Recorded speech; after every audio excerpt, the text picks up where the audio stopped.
The woman who was 70 in 1980, that's not who the 70-year-old woman is now.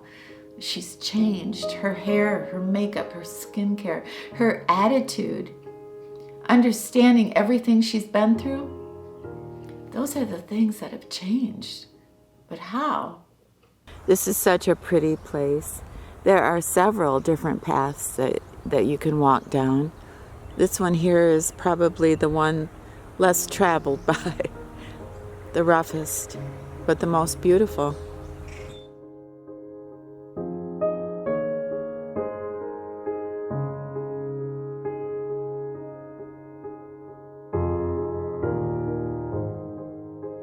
This is the most glorious day. It's so beautiful.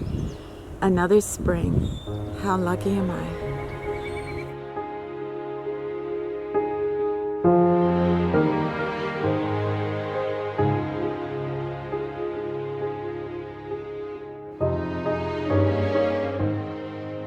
This reminds me so much of when I would go fly fishing with Bill.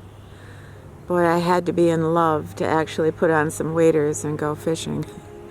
I don't know how many sinkholes I fell into. Bill had to save my life on a weekly basis.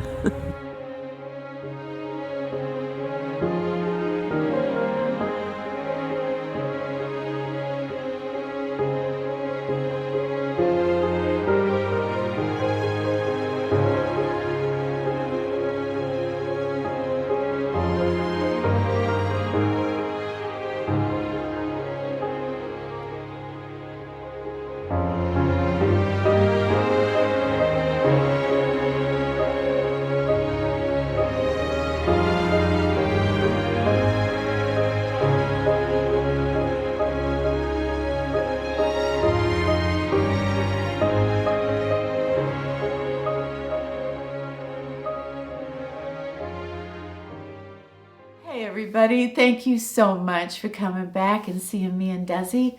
I love it that you do that, and I hope you had a good week.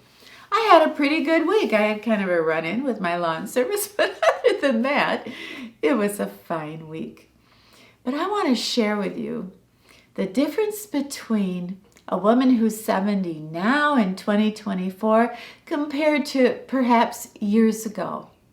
And it's not just makeup or hair or so many things that have improved for us, but there are other things that, well, moved me to tears. And I want to share so much of what I think has changed. How we look better, how we feel better, how we want to still go out and shake up the world. And why? Why have we arrived at this point that 70 is the new 40? How did this happen? There's little Desi being king of his backyard. Look at that little boy go. Oh my goodness.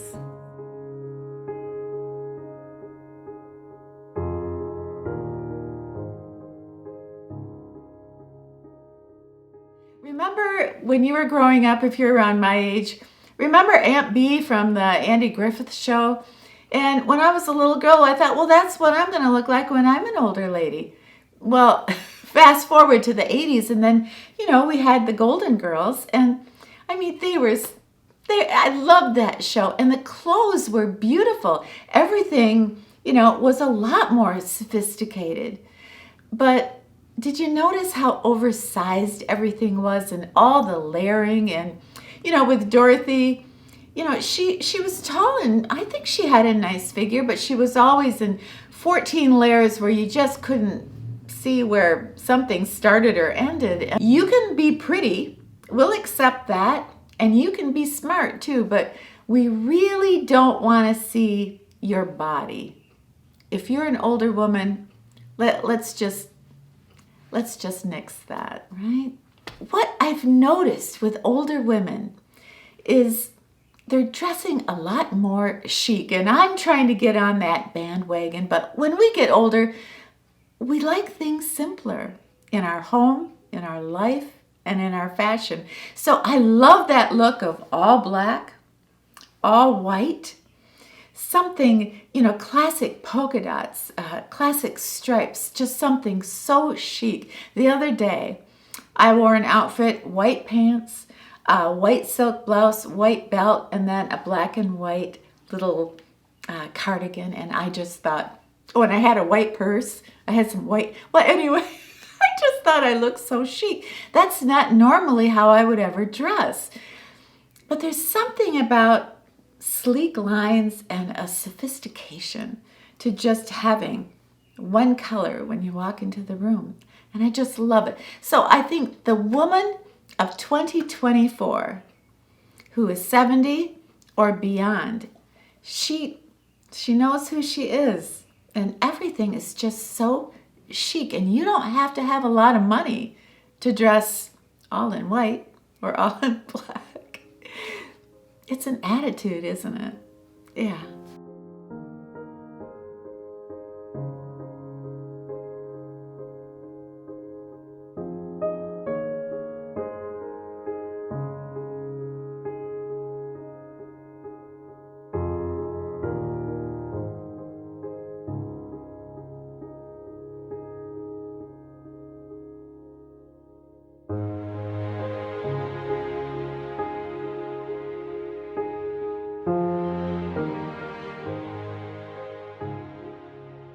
If you are still doing your makeup in 2024 the way that you did your makeup 25 years ago, just my opinion here, but I don't think that works. At least it doesn't work for me. Let me just say that. What I found as I got older is I have to let my skin breathe. I cannot be, just caked up with very, very thick makeup and then have my blush just sit on top of that very thick makeup and like, hi everybody, I'm here. That doesn't work for me. In about 6 or 7 months, I'm going to be 70. And how I do my makeup now is so different. I switched to a foundation that I never used when I was younger. And this is Lumi. This is kind of my current favorite because it's very light and airy. It gives me a little bit of coverage, but it just gives me a little bit of a nice glow. And I use it with a touch of oil and a touch of my Halo Glow. Sometimes I just use a little bit of oil, just a drop, and then I just use my Halo Glow, and then I put on a bold lip and some mascara, and I go find my eyebrows, and there I am. But I love that look of that chic older woman, and she has this great haircut, and she has that bold red lip. She's not afraid. She's not afraid of looking like Baby Jane. She looks fabulous. And then she has that skin that is it's just glowing. Yeah, you see some age spots, you see some wrinkles. Who cares? She looks fabulous. It's not about the wrinkles, and it's not about, just being completely firm everywhere. It's so much about looking healthy. So when you meet somebody on that street and the sun is hitting your face, you want to make sure that they're seeing some skin there and they're not seeing piles of makeup. Easy rider on the highway, station wagon going slow, windows open, you are basking in the bluegrass radio. It is easy now to see you with your hand out on the wind. When it comes to being an older woman, I think YouTube has had a huge influence on how women take care of their skin. Remember the old days, you'd see somebody, the Bette Davis movies were great. She'd be sitting there and just slapping on the Kohl cream and It's not that way anymore. We're very sophisticated. We know about Retin-A. We know about facial oils. And the new hot thing, we know about our castor oil. I was talking about castor oil 10 years ago. Any type of oil that you're using, rosehip seed oil, pumpkin seed oil, castor oil, they're all antioxidants. And what does that mean? That means that when we're using that on our neck, our décolleté, and our face, those free radicals that are just, everywhere from the sun, from pollution, that helps us fight that. So it doesn't break down our collagen. It doesn't break down our cells. So we don't age. We just don't age at the rate that we normally would because we are putting those antioxidants on our face. And well, we've all been doing that now for a very, very long time. Some of you use Retin-A. You use it every night or every other night. And that is proven certainly to slow down the aging process when it comes to sagging, when it comes to wrinkles.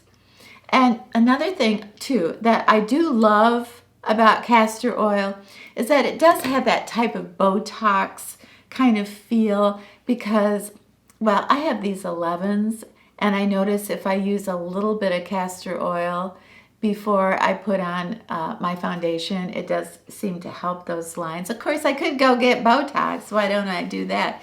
I don't know. I just don't know.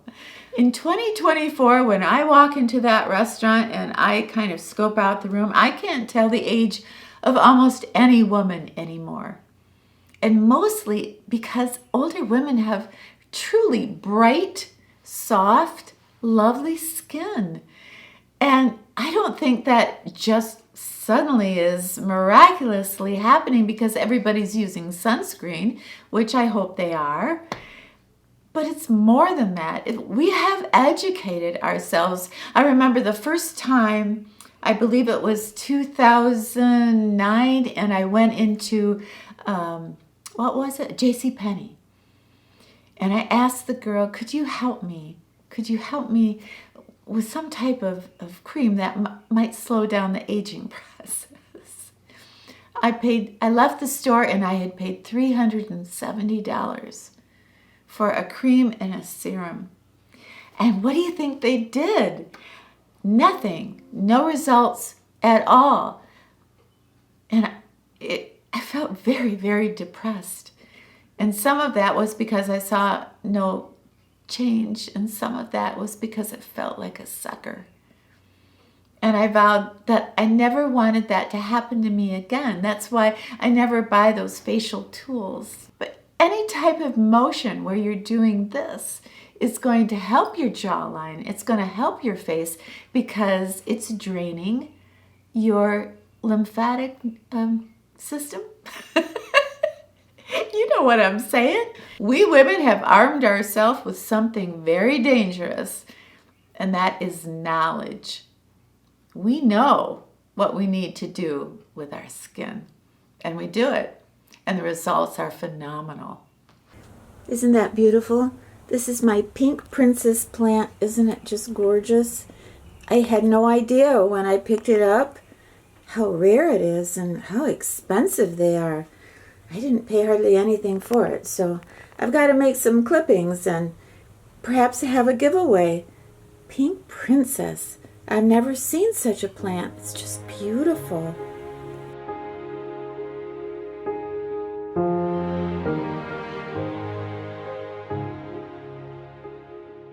Sometimes I wish I could go back in time and tell my mother that 99% of the things that she's worried about would never happen.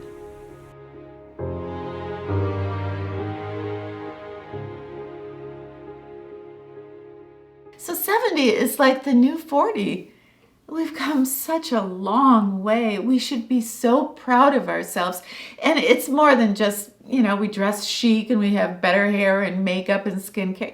Yeah, it's all that. But we really have come a long way. And I think sometimes we forget how far we've come and what we've put up with in our lifetime, what we fought against, what we fought for. I was talking to my neighbor here. She's 90 years old. I asked her what it was like, how she felt, how far women have come in the last 50 years. And she said to understand that, you have to understand her grandmother. Her grandmother fought for women to have the right to vote for over 30 years. She was a suffragette. And I thought, 30 years? 30 years of marching and getting thrown in jail and God knows what, just to have the right to vote? But then my neighbor looked at me and she said, none of that matters. What you have to remember looking back on your life as a woman is why. Why did the men not want you to vote? And once you can learn that and really take it in, internalize it, then you'll know just how far you've come. So I went home and I researched and I took some of these reasons. And the number one reason that men didn't want women to vote is they thought they would lose the woman's affection and she would stop having babies. She would no longer be at home. She would no longer want to be a mother. So they felt threatened. The number two reason that they felt that women shouldn't have the right to vote is that they didn't feel a woman could separate facts from her emotions. That a woman just could not understand that you can't vote with your heart. You have to vote with your brain. The number three reason they gave is women will never be as smart as men. Therefore, they should never be given the right to vote. But I think this last one hurt me the most. They felt that men had to take care of women, that women were not to have a leading role in anything, that our place was to be cherished and to be taken care of. And men actually said this, that if my wife is out voting and she starts to understand issues, she starts to feel empowered, she won't need me. She won't look to me to take care of her. Women can't make it on their own. Women need a man to take care of them. And that's the way it is, and you're not getting the right to vote. Well, in 1920, we did get the right to vote. And things changed. But I guess it would be naive for us to think that even after 100 years that all those attitudes have changed. They haven't. So as we were growing up, we look back and we realize when we hit some of those attitudes, that is my truth. That is what I remember. That is what I feel. That is what I hear and feel to this day. Sit down, be quiet. Don't be so strong. You're just a bitch. Instead of being assertive, instead of being admired for knowing who I am and what I want, suddenly to some, it becomes such a bad thing to be a strong woman, even in 2024. So when I look back on my life, and I was raised, keep your voice down, know your place. I've come a long way, and so have you. And we've learned from it. And we pay it forward to the women, the young women of today. That's one of our purposes for speaking out. It's one of my purposes for being here. To somehow pay my life forward, to pay my experiences forward, and to remind that young 20-year-old girl that has an opinion, a strong opinion that maybe some don't like. Keep on, keep it on.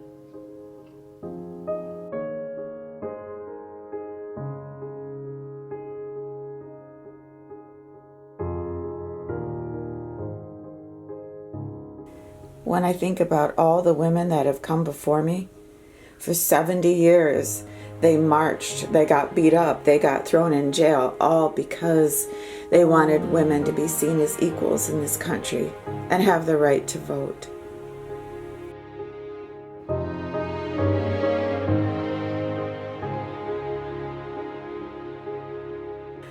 I am so grateful for all the women that have come before me and all the women that will come after me. I have faith in you. I have faith that you will keep up the fight and you will be our voices, carrying them into the future.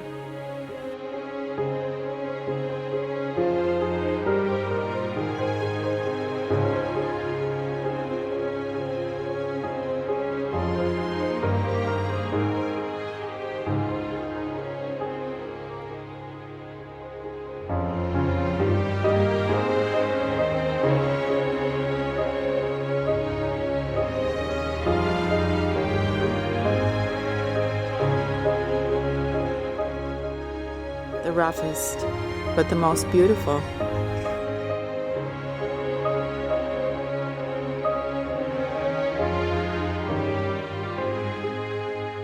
Hey everybody, thank you so much for hanging out with us today. I love it that you do that. I hope you liked the video. I really had a good time doing it.